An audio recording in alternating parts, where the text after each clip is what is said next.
Praise the Lord. கர்த்தருக்கு மகிமை உண்டாவதாக. சிறு பிள்ளைகள், வாலிப நண்பர்கள், பெற்றோர்கள் எல்லாரும் நல்லா இருக்கிறீங்களா? கர்த்தருடைய கிருபையால நல்லா இருப்பீங்க நான் நம்புறேன். இன்னைக்கு நான் உங்களுக்காக ஒரு சிறு கதையோட கொண்டு வந்திருக்கேன் மெசேஜ். அது என்ன கதைன்னு பார்க்கலாமா?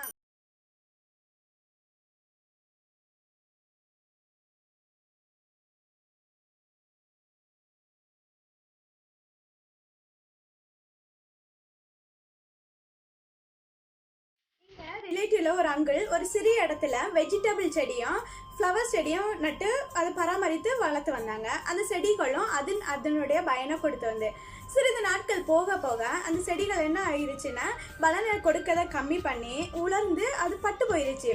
அதற்கு காரணம் என்னன்னு பார்த்தோன்னா அந்த மனுஷனுடைய வாழ்க்கையில நடந்த போராட்டங்களும் சோர்வுகளும் தான் காரணம். அவர் என்ன நினைச்சாரு, அந்த சன்லைட்டு கிடைக்கிறனால அது அதனுடைய பலனை கொடுக்குன்னு சொல்லி அதற்கு தேவையான உணவாகிய உரங்களையும் தண்ணீரையும் கொடுக்கல. ஆனா அந்த செடிகளுக்கு தேவை வந்து சன்லைட்டு மட்டும் அல்ல, உணவும் தேவைப்பட்டுச்சு, தண்ணீரும் தேவைப்பட்டுச்சு. அது கிடைக்கிறதுனால அந்த செடிகள் வந்து பட்டு போயிருச்சு.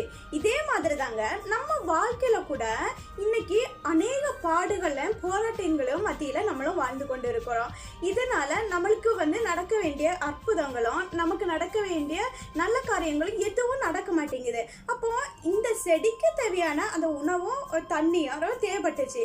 நமக்கு வாழ்க்கையிலையும் இன்னைக்கு ஏதோ ஒண்ணு நமக்கு தேவைப்படுது.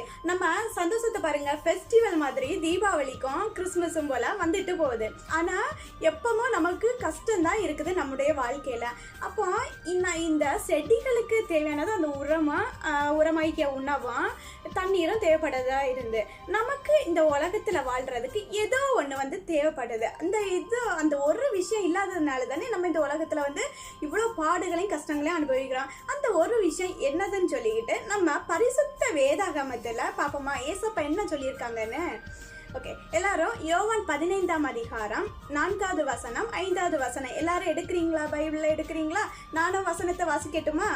யோவான் 15ஆம் அதிகாரம் 4வது வசனம், என்னில் நிலைத்திருங்கள், நானும் உங்களில் நிலைத்திருப்பேன். கொடியானது திராட்சை செடியில் நிலைத்திராவிட்டால் அது தானாய் கனி கொடுக்க மாட்டாது போல நீங்களும் என்னில் நிலைத்திராவிட்டால் கனி கொடுக்க மாட்டீர்கள்.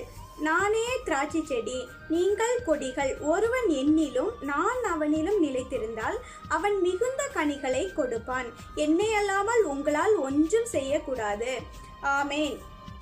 இந்த வசனத்தின் மூலம் என்ன சொல்லப்படுறாங்கன்னா, ஏசப்பா வந்து திராட்சை செடி, நம்ம அவருடைய கொடிகள். அப்போ இந்த திராட்சை செடியில அந்த கொடி இருந்தா மட்டும்தான் கனி கொடுக்குது. அந்த கொடியானது தனியா போயிடுச்சு, அப்படி போய் எங்கேயாவது வளருமா? நம்ம பார்த்துக்கோமாங்க, தனியா கொடி போயிடுச்சுன்னா அது காய்ந்து வேஸ்ட்டுக்கு தான் போகும். அதே போல தாங்க நம்ம ஏசப்பாவோட இருந்தால் மட்டும்தான் நம்ம வந்து கனி கொடுப்போம். ஏசப்பாவோட இல்லைன்னா கனி கொடுக்க மாட்டோம். அதனாலதான் இன்னைக்கு நம்ம படுற பாடுகள் கஷ்டங்கள் நம்ம வாழ்க்கையில வந்து ஒரு ஆசீர்வாதம் இல்லை, ஒரு நன்மைகள் இல்லை. அதற்கு காரணம் வந்து நம்ம இன்னைக்கு ஏசப்பாவோட இல்லாததுதான் காரணம். ஏசப்பா அதுதான் சொல்றாங்க, நீங்களும் என்னில் நிலைத்திராவிட்டால் கனி கொடுக்க மாட்டீர்கள்னு. அப்போ நம்ம கனியை கொடுக்கணும்னா என்ன பண்ணணும்? ஏசப்பாவோட சேர்ந்து இருக்கணும். அதுக்கு சொல்றாங்க, ஒருவன் என்னில் நான் அவனிடம் நிலைத்திருந்தால் அவன் மிகுந்த கனிகளை கொடுப்பான்னு.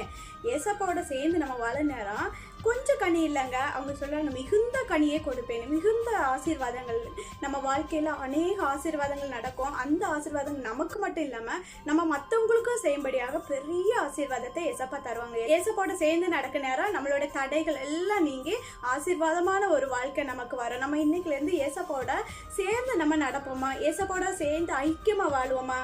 நீங்கள் என்னிலும் என் வார்த்தைகள் உங்களிலும் நிலைத்திருந்தால் நீங்கள் கேட்டுக்கொள்வது எதுவோ அது உங்களுக்கு செய்யப்படும். ஏசப்பா வாக்குத்தத்தத்தின் தேவன், வாக்கு மாறாதவர், சொன்னதை செய்யும் அளவும் கைவிடுவதில்லை ஏசப்பா. அப்போ ஏசப்பாவை சொல்லிட்டாங்க, இதுவும் வாக்குத்தத்தம் தானேங்க, நீங்கள் கேட்டுக்கொள்வது எதுவோ அது உங்களுக்கு செய்யப்படும் அப்படின்னு. அப்போ நம்ம ஏசப்பாக்குள்ளையும் அவருடைய வார்த்தைகள் நமக்குள்ள இருந்தா கேட்டா ஏசப்பாட்ட கேட்டா ஏசப்பா செய்து தருவாங்கன்னு சொல்றாங்க.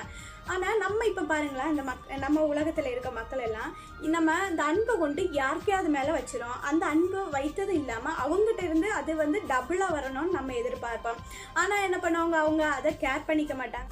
அந்த அன்பு அவங்க புத்திக்கு கூட எட்டி இருக்காது. இதனால வீடுகளில் பல பிரச்சனைகள் கூட வந்திருக்கு.